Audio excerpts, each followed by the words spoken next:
Howdy, good morning to you. We got a project today.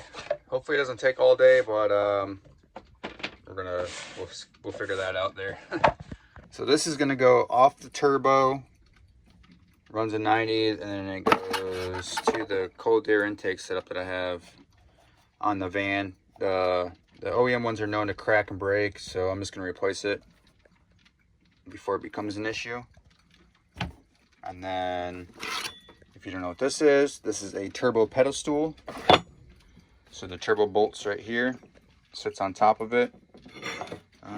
Let's see, does it go this way? Actually, I think it goes almost straight on. I don't know. Anyway, so the stock one has a sensor right here and like a big another, I don't know what you call it, casting mold or something, whatever. And it runs that exhaust back pressure valve sensor. This one deletes that. So over time it will leak oil and stuff like that. And then also it runs the actuator to the exhaust side of the turbo, which would be right here. I'm just invisibly imagining this here. I'll show you guys in a second on the actual van. But then there's a piece that bolts onto the turbo and it has a little valve in it. It's kind of for cold starts. It will keep it, it's called the exhaust back pressure valve. So for cold starts and stuff like that, it will keep it closed so it warms everything up a little faster and whatnot. It creates more compression, blah blah blah. So even with that valve open, it creates a lot of restriction for the airflow, the exhaust gases and stuff to flow out. And eventually that actuator becomes weak and it malfunctions to where when you're going up a hill or something like that, this will actually close. So you run out of horsepower or something like that, basically. So that deletes all those issues for potential use. And then here's new O-rings and bolts for the turbo right there. So we're gonna get at that, and then once I get all that mod done, that opens up. I'm gonna order from Riff Raff Diesel the aftermarket compressor wheel and possibly the exhaust wheel, so that way we got a little bit more turbo mods. But this is just for reliability and longevity, because any oil leak is definitely not good. That controls, you know, your fuel pressure and everything. Is all of your oil pressure is on 7.3. So if you're working on a van like I am here, it's a little bit more difficult, but at the same time it's easier than in the truck. Now, it makes it easier because you do have the doghouse. Look at all the dog hair floating right there. Let's sweep that out. It makes it a little easier to get at the turbo, but you have a lot more stuff to get at, or take apart to get at it and everything like that. Pop your doghouse accessory, I don't know what you'd call this thing, off. Just pull up on it. You got to pop this out.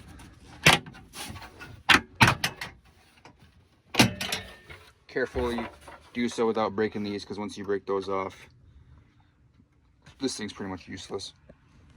And then you undo your 4 clamps here, 2 on each side.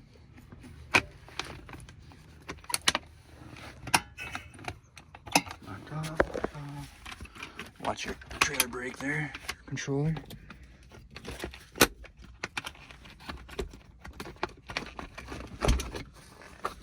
Grab this bottom one. Do a little shake, shake. There it is. There it is. Ladies and gentlemen, let's get a closer look. So that valve deal is right here. See that system? And then it pivots here. There's an arm there that goes to this actuator right there, which if we look at it, what kind of timing is that to replace this? Because it is leaking oil.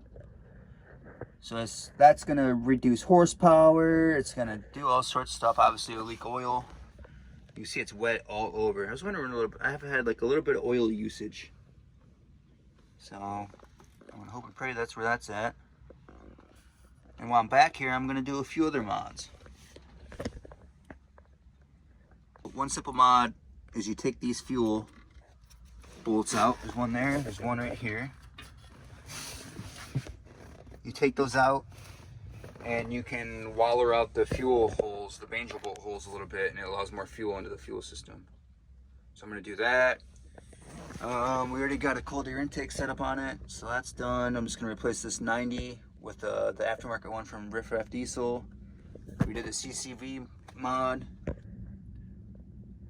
so that's all atmospheric now. Oh boy, I don't know, this thing's tuned, straight piped, the whole nine, so it's pretty sweet for a box fan. She moves. I haven't done anything with this turbo yet, so we're gonna have to take that apart. I've done new up pipes, because they always just blow out and leak right here on the flex pipes and stuff. Pop the hood. Pop the hood? Yeah, pop the hood. All right. Oh, we got a 2JZ, twin turbos. Yeah, I mean, we're at to push this thing across the finish line. I'm joking, that was a Fast and Furious quote. I'm a Fast and Furious boy. Get this hood propped up here so we get some extra light to the backside, and we got to pull this the air filter out. On all my 7.3s, first thing I do is run one of these cold air intakes on here. It's 11 inches long, 4 inches around, and that's all you need. And you just get this filter, which is the biggest one that they have at O'Reilly's, and that's your cold air intake setup. Then that's when you have to run the CCV mod, which is that rubber line off from, I can't see it very good, but that thing all the way in the back there. It has a little nipple on the front of it, which is blocked by the oil fill tube. But you just run like a garden hose off from that and run it down to the bottom, and it creates an atmospheric crankcase ventilation, I believe is what it's called. CCV mod. Makes sense. Custom grill. That was from an old ramp that I had, actually extra materials. We got a double layered trans cooler, so doubled up trans coolers. And then aftermarket transmission pan. See those holes there and stuff? Air flows right through there, cools the transmission off a lot with the fluid. And then it also holds an extra 2 gallons, so that's pretty cool. First things first, take your flathead screwdriver, pop this clamp.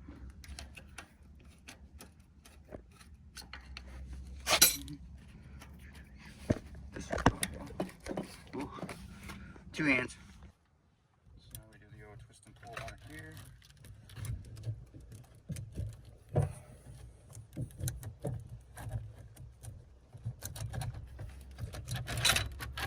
There we go. Twist and pull. Next is going to be that flathead there to pop that V-band clamp off. You might have to use your flathead and get up underneath those to pop those loose. Sometimes they're on there pretty tight. Then this V-band clamp, that's a 7/16, I believe, as well as this one. Now that you have your 3 clamps off, one right there, this one here, and this one here. 1, 2, 3. This is off. Now you got 2 bolts, one right here and one on the back side right here. Pop those 2. But it's still going to be stuck to your actuator because there's a little clip right there where the tip of that screwdriver is at that holds this actuator on, or the lever, the actuator arm on this lever. There you go. So you pop that clip and you kind of pry down on that and pop it off from this little post here, and then your turbo assembly will be free from the pedestal, which we're going to remove the pedestal as well, but we're going to do it in 2 separate pieces. Got the 2 bolts out. If you break one of these, or you have to cut it to get it out, that's the reason why they send you 2 new bolts in that package. Oh, I was going to show you, but I can't seem to find it. Oh, it's on the counter. Yeah, those are a pain in the butt to get out. A lot of PP blaster and some torching, and I finally got them to break loose. So take your time on it. I'm sure it's one heck of a project if you snap one off or you round off one of the top of the bolts. Oh, I could imagine doing that. So take your time. Use some sort of thread breaker and a torch. And I did this side first, this front side, because if you get the pressure or that bolt to break loose, it kind of undoes all the pressure off the other bolt in a sense. So hit the other side PB blaster and hopefully it comes out for you. But now, turbo removal. All right, once again, don't forget to undo that clip right there that holds your pedestal actuator, or I guess it's an exhaust back pressure valve actuator, to the actuator itself. Mine's detached and pushed down. It's just that I can't get it fully unattached until I lift up on the turbo. And then with your turbo removed, it should look something like this. See how wet that is? That means that we definitely had some sort of bypass there, some leakage. That seal was definitely going bad. And the EBPV exhaust back pressure valve, yes. So next thing we do, looks like there's one bolt there, one there, one there, one there. We're gonna pop this thing out. Oh, we gotta unplug this too. Let's unplug this first. This is the actual sensor. Make sure you don't damage that. On my other van, dang, that thing's tough to get off. There we go. Oh, you can tell it's been like hot or something crazy. Wow. I actually kept this sensor plugged into this. You can take it off once you get this out. It doesn't pop a code or anything like that. I don't know if it pops a code without it being plugged in. But I figure just for the computer sense that to leave it there and leave it plugged in. So I'm gonna get this pedestal out. Those 4 bolts, I believe they're 10mm. And with the pedestal removed, watch out for those O-rings right there. If your kit doesn't come with them, you have to reuse them. Usually when they color like that, it means that they're more temperature resistant. Looks like I had a friend up in here since I've been parked here. So we're gonna get all this junk out of there too then.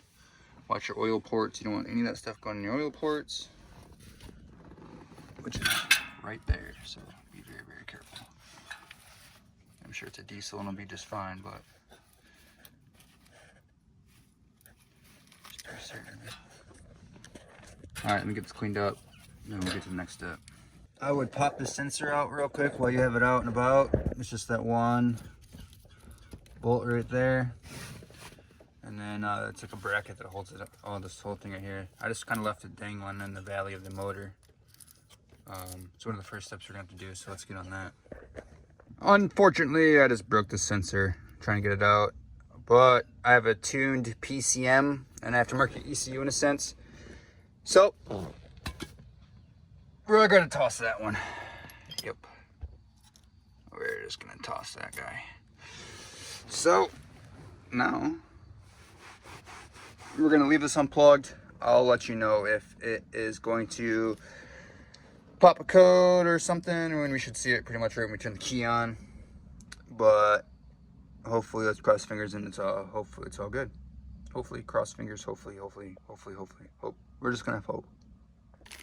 The new kit, 2 bolts, O-rings, so you can remove those ones.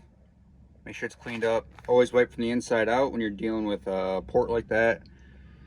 Just so that way you can usually keep an eye on making sure that no dirt falls down in there. But looks we're good to go. New O-rings are in place.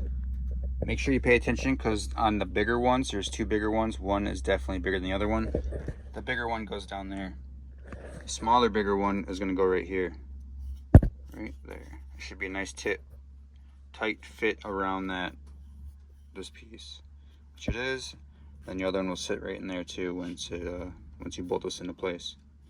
So I think that's the next step, is we're going to bolt this thing back in. So once you get this popped off, this is the actual valve that you're initially supposed to delete. Drill those rivets out. Probably hit this thing with a hammer.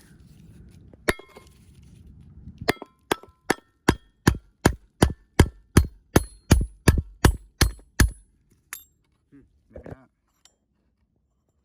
Oh, I see. I gotta drill this one out a little bit more. And then that will come out. There's a C-clip right here. Pull that out, and all you have to do is weld this shut. I'll get to it. To get that little clip out, C-clip, should be able to just slide this thing out. Well, so we have a problem, and I'm myself to blame because I should have looked over the part a little bit better when I bought it used, or bought it from not ordered online, or whatever you want to call it. All I knew that it was for a 7.3, and I didn't really put it into consideration that the pedal stool from a pre-99 is definitely not the same height as the Super Duty ones. Let me show you. Here is that stock one out of the van. As you can see, this whole area is deleted. This sensor here is deleted. So look at the heights there.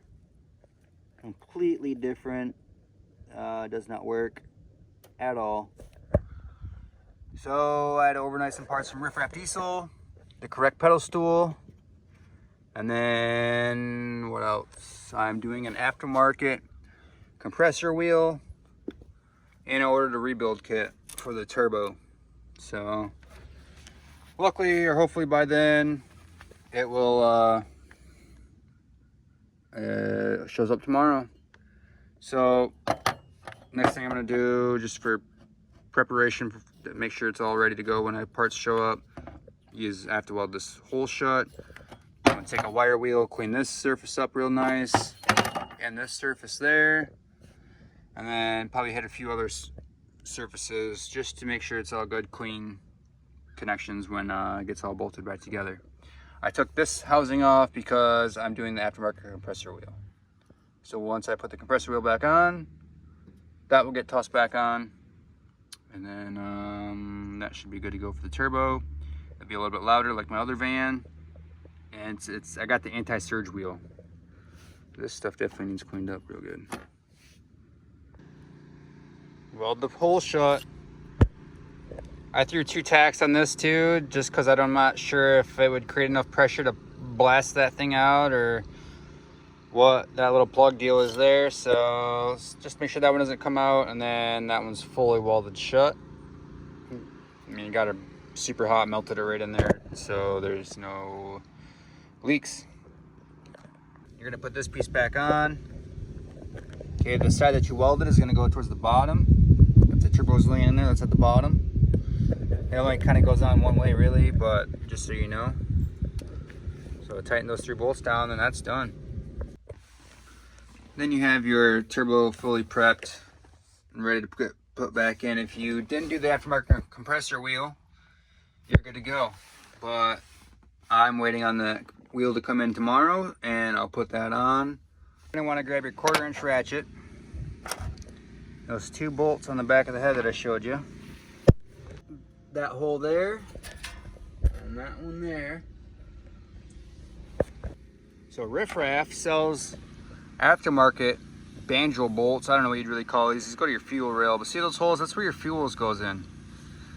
So what I did on my other van is I actually took a drill bit and wallowed those out quite a bit, and it allows more fuel into your fuel, well actually into your head technically, your fuel rail, and higher pressure and all that stuff. So there's 2 on the back of the heads, the holes I just showed you, but there's also 2 on the front, and that's underneath your alternator bracket and all that stuff. So when the time comes to do stuff on the front of the engine, we'll do those other 2, but for now we're just gonna do the back 2.